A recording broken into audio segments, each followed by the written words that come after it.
President Obama's inaugural speech had a crowd of approximately 1.8 million people. Is it possible that Jesus also had a similar sized crowd welcoming him in to Jerusalem?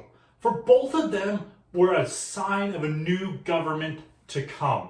Barak Obama, a new government of the United States of America. A new government, the kingdom of David had arrived in Jerusalem.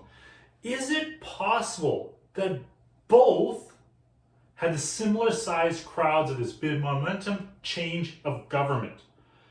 Our sources from Jesus, not Barack Obama, says they vary from Luke, who just says people, to Matthew, a very large crowd. John goes with a great crowd. Mark with a single, many people. Just as they used words to describe the inauguration of the president matter, such as an unbelievable, perhaps record-setting turnout, carry a meaning. They help to frame the overall event and what does it mean. How many people welcome Jesus to Jerusalem matters. It matters because how we frame this event in our minds, of how many people were yelling Hosanna. And I can think of it for three reasons historically why this matters. One, did the majority of Jerusalemites, that's what they call them, that's still strange. Anyways, Jerusalemites recognize Jesus as a Messiah when he arrived in Jerusalem.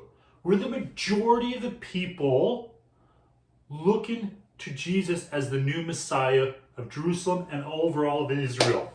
Two, was this event significant enough to warrant a response from the Roman authorities? Was it big enough for the top wigs to recognize what was happening? And three, very much related to question number one, is did the people of Jerusalem suddenly flip on Jesus?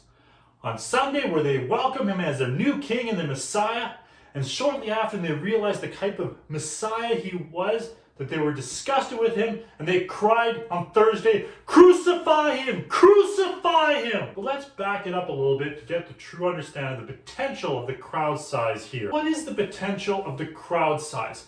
How many people could there be in Jerusalem that welcomed Jesus? So a Roman historian, Tacitus, I hope I'm pronouncing that right, he lived at roughly 56 to 120 CE. He estimated that Jerusalem's population was 600,000. And most modern scholars are like, 600,000 is a little bit too big of a number. So they estimate Jerusalem's population somewhere between 40 and 80,000. So you can kind of pick between those two. It's a significant amount of people. But we must remember that Jesus' triumphal entry to Jerusalem wasn't just any old day. It was roughly about a week before the largest religious event that the Jews celebrated, and that was Passover. We know it's huge. We know that Passover was significant, but how many people was there at that Passover? There was no turnpikes of Jerusalem going into the temple to register how many people there. There were no guards counting the population of how many people had turned out to this event. But Josephus, another Jewish historian from the first century, he had a unique little way of calculating this out. He said, Passover is all about the lambs. We know how many lambs were slaughtered, and they'd estimated one year that the priests had counted 256,000 lambs were slaughtered on Passover. Yes, 256,000. Now that was a barbecue. He was estimating, if you roughly say 10 people per lamb, you get roughly 2.5 to 3 million people at Passover at that time.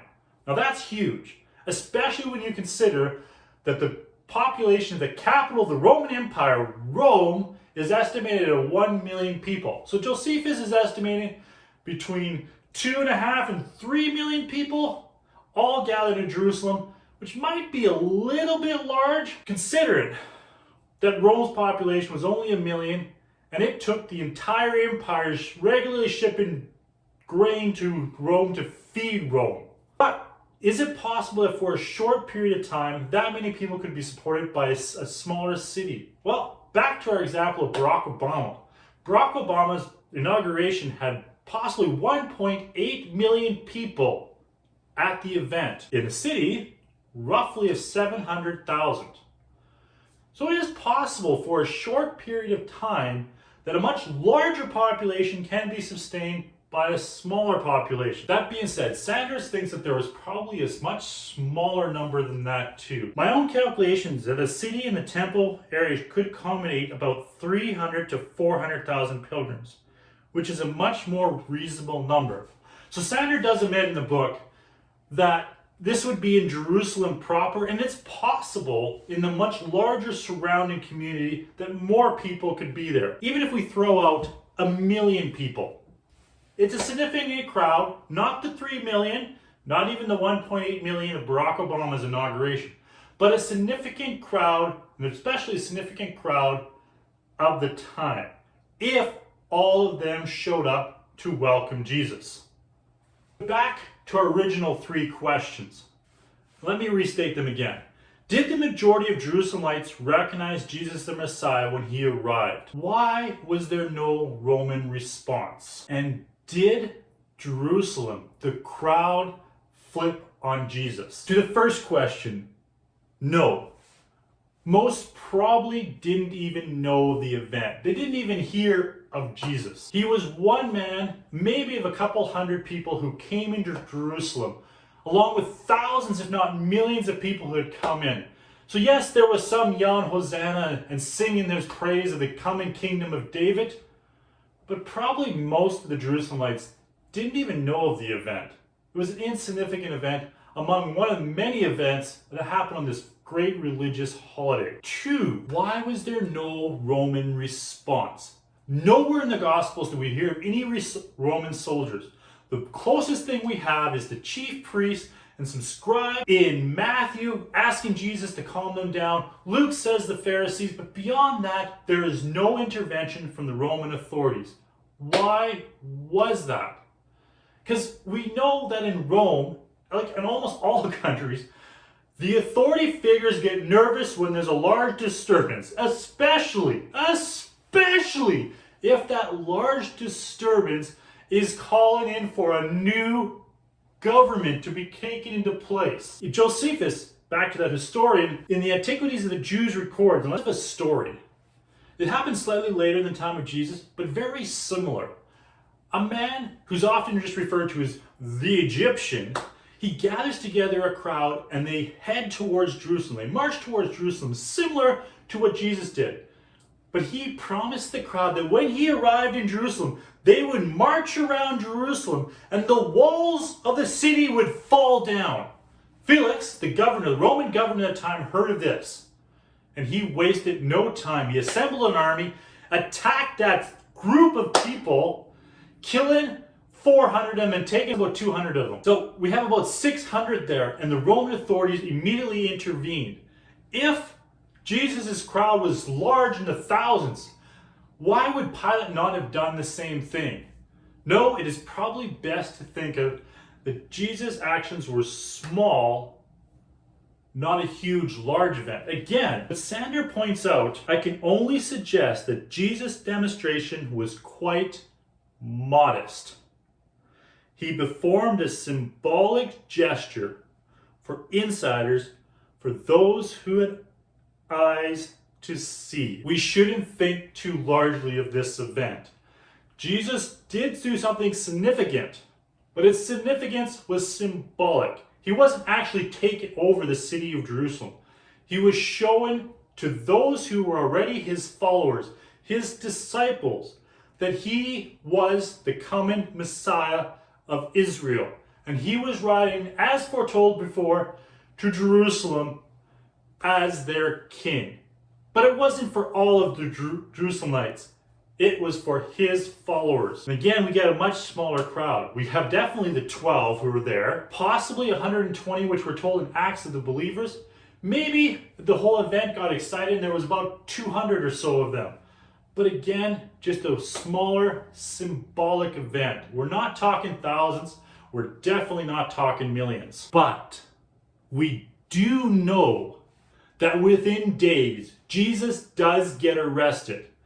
He doesn't get arrested when he marches into Jerusalem, or rides into Jerusalem, I should say, on his donkey. But he does get arrested, and he does get convicted of being the king of the Jews and executed for it. But in the process of his trial, we have at Herod's palace, before Pilate, of the crowds crying out, "Crucify him! Crucify him!"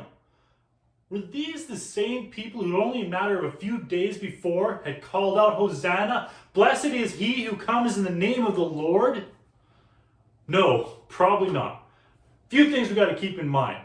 One, Herod's palace wasn't big enough for all the people of Jerusalem to fit into. It was roughly 180 feet by 1,000 feet, so roughly 180,000 square feet. And a lot of it was building. So the main courtyard in the middle maybe could have fit 15,000 at best. But most likely the people who'd come out and who had cried that morning, "Crucify him, crucify him," were of the Sanhedrin. The Sanhedrin is a fairly small group considering the population of Jerusalem. 71 people in the full council of the Sanhedrin, if all of them had showed up that night. But if we say that yes, all 71 had showed up, and all 71 had brought 10 of their friends to petition the governor to act, because they saw a troublemaker enter in Jerusalem and they needed to take care of that, let alone what he did at the temple. More on that later. We only have about 800 people. Compared to the thousands before, and even compared to the 200 who possibly had gone with him before, we have a much different crowd. They probably weren't one and the same people. They were two different people with two different purposes, demanding two different events to happen. No, most of Jerusalem wasn't involved in welcoming Jesus into Jerusalem. No, most of Jerusalem didn't cry out for his violent removal. No, the police or the Roman authorities, they only got involved when the authorities demanded something to happen to this man who triumphantly entered and caused a disturbance in their temple. No, most of Jerusalem was just about celebrating a special religious event in their holy and sacred time of the year.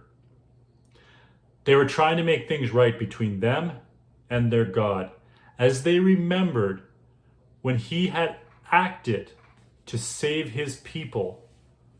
And they're hoping that one day again he would act to save his people. But for now, they just had questions. Who was this? And what was all the commotion that he had caused?